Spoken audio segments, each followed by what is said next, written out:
Boy, hi. What did you do after school? I took a short nap at home. Oh, nice. Naps feel very good.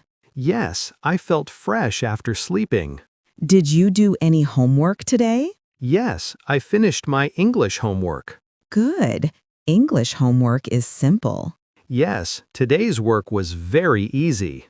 Did you watch anything later? Yes, I watched a small cartoon. Oh, which cartoon did you watch? I watched a fun animal cartoon. Animal cartoons are very cute. What did you do after school? I played a game with my brother. Nice. What game did you play? We played a racing game together. Racing games are exciting. Did you go outside today?